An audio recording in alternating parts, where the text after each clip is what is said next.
called it. I mean, we were being glib with you. And look, I don't think anyone doubted this was going to be a big movie. It's a record-setting movie. It's huge. Just talk about just sort of the process, though, of getting this movie out the door and why you had so much confidence that it was going to do so well. Well, it's my job to be confident, but I was because I'd seen the movie. And ultimately, I thought we did a really terrific job in the marketing campaign and distributing it, and be interesting for you probably to know that it was the widest release in movie history. If you include China, it was on over 80,000 screens worldwide on the same day, and that's a big undertaking. But the reason I was confident is the reason the movie's done well, and that is it's very, very good. Well, I mean, there's always this concern when it comes to these superhero franchises that after so many iterations of it, it's hard to come up with something novel and unique to excite audiences. So when you saw the script, when you started to sort of see this mapped out here, was the sense of like, let's really try to do something different? Or? Yes. Yes. Yeah, the sense was. So you pushed for that, yeah. Yeah. I mean, everybody involved did, and the credit really goes, marvelous director, Destin Daniel Cretton, a name with which you will become much more familiar as the years go. I think it pushes him into the first rank of filmmakers. Yeah. And Tom Holland himself was very involved in the development of the script. Yeah. And everyone in the studio felt that we did need to do something different, but not necessarily bigger in a conventional sense, not necessarily louder. But actually what we went for was something more emotional, something deeper, and the audience has responded. It's not just the record-setting box office, it's that our audience metrics coming out are just through the roof. Well, I am curious about that. I mean, obviously on a revenue basis, box office basis, record. Yes. Correct me if I'm wrong, but the budget for this was like $225 million. Well, I don't comment on the record on that, but you see, I'm not disagreeing with you. Well, I mean, I guess what I'm getting at is what is the potential profitability of it? Because for a movie of this magnitude, that actually seems somewhat light. I mean, Christopher Nolan would have came back to you for a couple $100 million more. But you managed to make this on that budget based on Bloomberg reporting. So, I mean, anyone could do the simple math here. I mean, this is setting up to be one of your most profitable movies. Yes. Yeah. Okay, okay. We'll leave it at that. So good for you. What else, and not to just sort of minimize this, but for the rest of the year, I mean, I know you got like Resident Evil and a couple other ones, but do you have anything that's going to even come close to this? Well, we have a very, very big movie at Christmas, which is the conclusion, really, of our Jumanji trilogy. And that's a franchise that's done, I believe, well over $1 billion and almost $1.5 billion, between $1.25 billion and $1.5 billion in global box office. Tremendously popular, and we're right on Christmas Day with that as this sort of all-audience fun.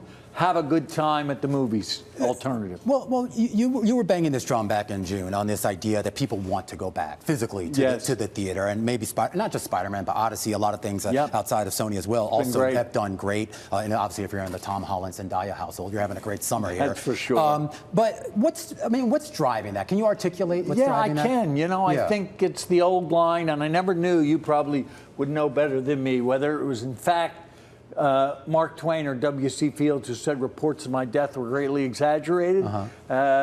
Reports of the movie business's death were greatly, greatly exaggerated. We went through COVID, an impossible circumstance. Then we went through a terrible strike, which was extremely destructive and really compromised the amount and the variety of product that was in the theaters. And now it's back. There's great product. And I think the thing that's really encouraging about it is that young people are going back to the movies. 2019, right before the pandemic, $11.5 billion in the box office for North America. Right now, based on Bloomberg estimates, we're tracking at around $10.2 billion for 2026. That's up 15% from 2025, still short from what we saw in 2019. Yes. You think, A, we're going to surpass 10 billion, and B, do you think we could potentially get to 11? I think eventually we get to 11, although I must say, in being fair, that I believe we will get back there in terms of revenue.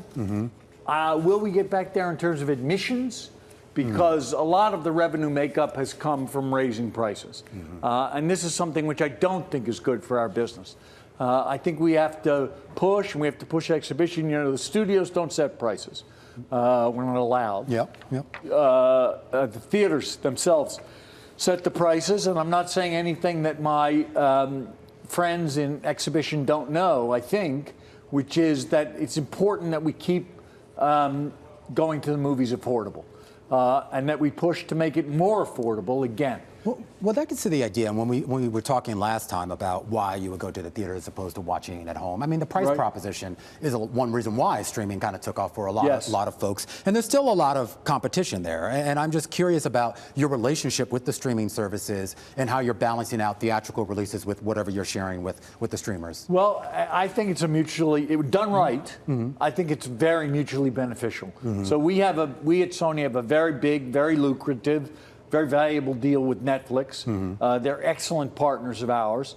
But that is what to use the movie term of art, that is windowed, which is it comes after a period of exclusivity in the movies, in the movie theaters, and after a period when there's transactional home entertainment.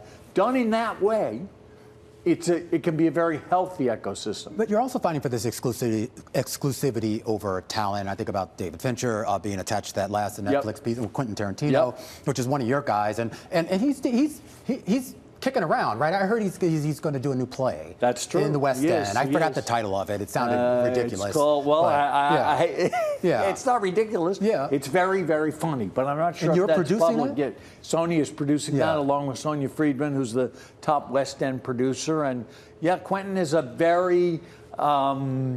he's a very, very dynamic artist who likes to do lots of different things. He's published several books, best-selling books. Obviously, tremendous screenwriter, film director, and now playwright. A playwright, and as a film director, he says he wants to make one more film and be out. Is this play going to end up being the next Quentin Tarantino film? I hope you get him in this seat and you ask him. I mean, you probably have more of a direct line to him than I do. I do want to ask you, you mentioned kind of the relationship with theaters. I mean, this has been a great year for all around, and I do wonder if. Forgive me for phrasing it this way, if the theaters owe you something. No. Well, do they owe me something? No, they don't owe me, the studio something. Do they owe their customers something? Yes. And I think there are a couple things they owe their customers. One, incumbent upon us. They can't give them customers programming that the studios don't supply.